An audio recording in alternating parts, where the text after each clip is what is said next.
Boy, I'd like to steal that bio, AJ. That was great. Mine's not nearly, the one I wrote is not nearly as interesting. Thank you so much. Thank you for the Public Policy Forum, for the invite. I haven't been up here for a while in Ottawa. It was great. I got to, Dill Bricker, who's a colleague of mine and obviously a Canadian, took me around town, showed me the government, showed me Parliament. It was really awesome. I really enjoyed it. And I think this is the last engagement I have outside the U.S. This year to talk about what? The U.S. And we've been doing that all year. We bring voice to people. That's what I do as a pollster. We try to provide context in meeting to really understand what's going on. And everything is perspective, right? And indeed, the elder said, welcome to our neighbors to the south of the border, when I think, well, I'm here with the neighbors north of the border. So there we go. Everything depends, in part, at least, on perspective. And what I want to do is, first and foremost, I want to step back and talk about the broad trends that are defining America today, because we can't get away from them. Then I'll dive into the state of the race. Obviously, everyone is paying attention to the polls. It's neck and neck. Who knows what will happen? Question mark. Then I'll talk a bit about a poll we did about Canada in the U.S., and then we'll round it out and talk about the day after. And so, two broad trends I want to talk about. The first one is not just an American trend. It's a trend we find in the West, in Europe, in Latin America. It's a long-term, broad-based trend where populations are increasingly becoming more progressive and more tolerant, right? This is a trend that's driven by what social scientists call generational replacement. That means it's sticky. It means, old people dying off and young people coming into the population. It's long-lasting. As I said before, it's very sticky, as I noted. It's the sort of change that I noted this morning with the group that my grandmother, who was a social activist, once said, there's nothing that a good Christian burial can't resolve. And we're in the midst of that. But even though we have this profound change, there's a reaction to this change. And indeed, we can only understand politics in the United States today as a dispute over what America will be versus what America was. And we can hear it in the rhetoric. We can hear Trump saying this. We can hear Harris framing this in their campaign speeches, in their messages. And critically, at the core of this giant pervasive debate going on today, the central question is, who is an American? Who deserves to belong to Club America? One side, the Harris side, believes in an increasingly diverse America. The definitions are more diffuse. Everyone is welcome up to a certain extent. The other side, represented by Trump, believes in a more restrictive America, one where an American typically is born in America or comes into America legally, which is a huge part of the debate about immigration today. And that's the first trend, and that trend versus that dispute. And by the way, this is not going anywhere. Independent of who wins, this will be with us for the near future, into the near term, I would say for the next half generation. The second trend is a global trend. It's one we see all over the world. We do polling across the world at Ipsos. We've been really tracking it this year because we've had elections everywhere. And it is the broad and wide-based belief that the system is broken, that the system no longer works for the average person, that the system is rigged, that parties and politicians no longer care about the average person like me, and therefore we need a strong leader to take the country back, even if he or she must break the rules. And we see this everywhere, including the U.S. And how is it playing out in the U.S.? Today, we find, based on our polling, that our two parties are establishment on the one hand, the Democrats, and anti-establishment on the other, Republicans. A very interesting sort of dynamic. One would not have thought about this a generation ago. But ultimately, to understand Trump, we have to understand first the social conflict or dispute that's going on today, a feeling of loss and nostalgia about the past, that America that's different, an America that no longer follows the rules, and a system that is broken that no longer works for the average person. That is America today. That conditions the dispute we find today. And as I said already, it isn't going anywhere anytime soon, independent of the actors involved. Okay, that's all happy, right? There's a positive side, there's a negative side. Ultimately, as a pollster, this has been a tricky one. I've done hundreds of elections around the world, and I would say this has been a challenge because of all the unprecedented events that have happened, which challenged the calculus of the average voter, right? But most importantly, it was the exit of Biden and the entrance of Harris. And really, what did that actually mean? I call it 2024's conundrum or puzzle, right? Because on the one hand, with her entrance, that is Harris's entrance, the Democrats, she improved in the polls, mobilized her base, energized her base, donations shot up. Any sort of indicator suggested that there was energy, fuel being injected into the Democratic Party and the Democratic effort. And indeed, she was in the lead in the national polls for a time, still is, had a large lead for a time, and was leading in most of the swing states, right? On the flip side, we have Trump, who maybe he doesn't dominate the vibes like Harris, he does dominate the fundamentals. And what do I mean by that? These are indicators that pollsters like myself use to predict elections. So what are the fundamentals? Most simply, it's just the main problem. What is the main issue facing the population today?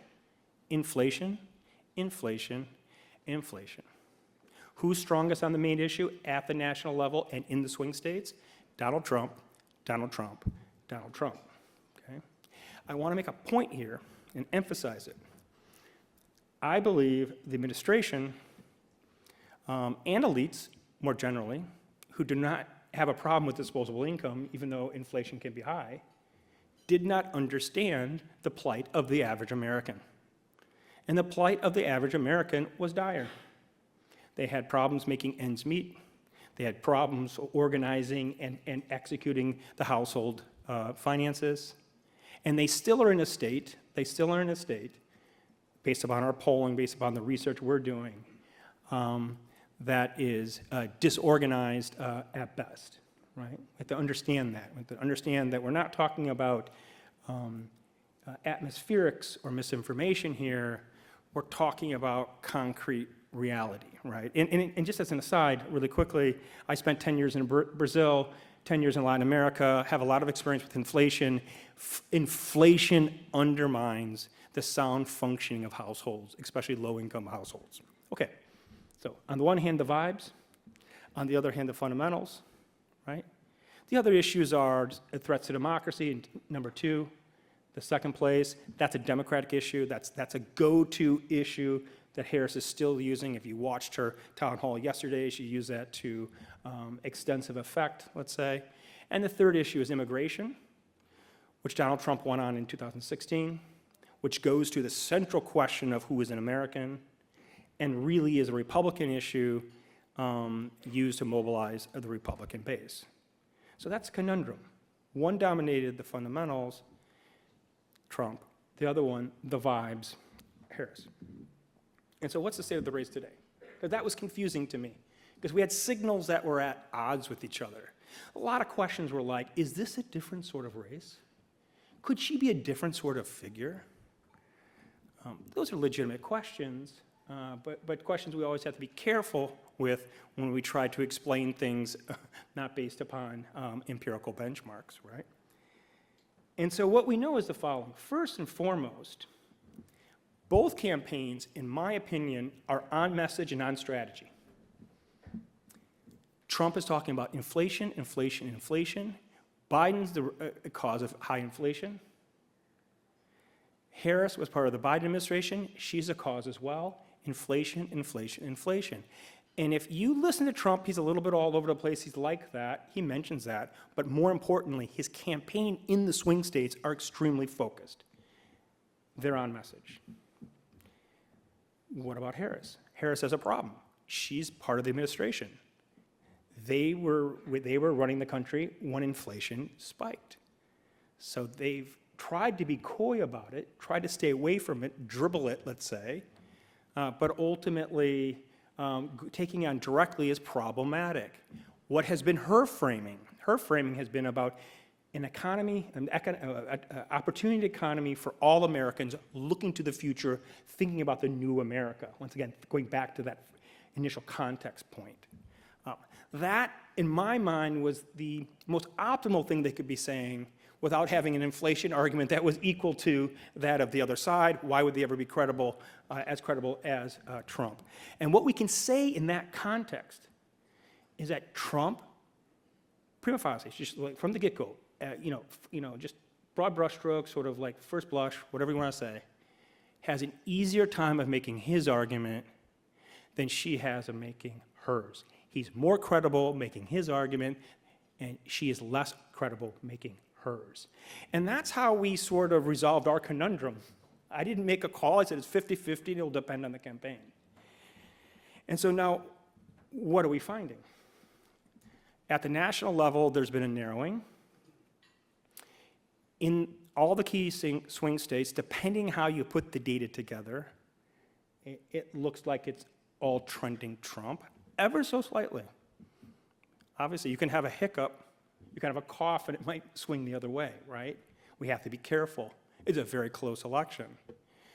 But I believe, given the last couple weeks, tracking the matchup on the economy, Trump has made inroads with key constituency groups.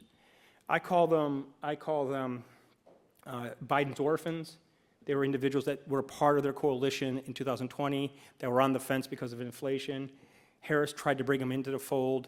Trump is carving some of them off.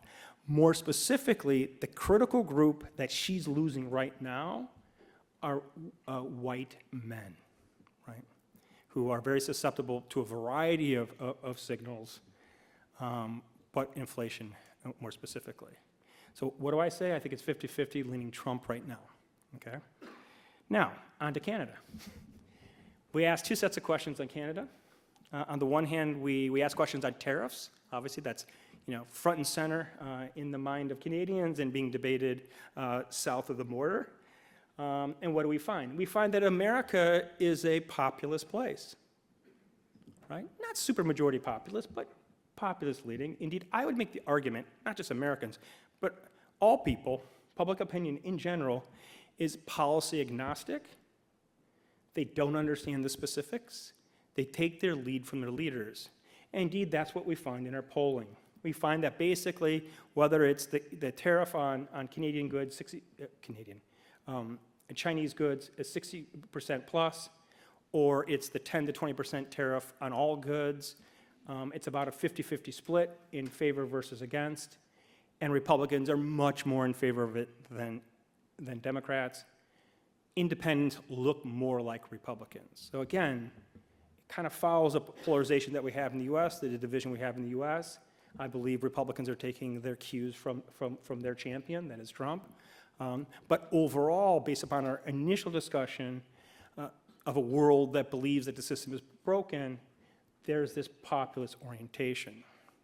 So where does Canada fit in with this? And we ask questions about Canada. You're in a very, very good place. Americans like Canadians a lot. They even like you more, at least based upon our polling, than the Brits, which I can get behind, which is great. But no, supermajority belief that Canada's awesome, no, that wasn't our question. It's actually 87% of Canadians have a favorable opinion of the United States. And the discussions I've had here, I've emphasized the importance of soft power and soft power being based upon what public opinion thinks. You're in a good place to negotiate. They really actually like you a lot.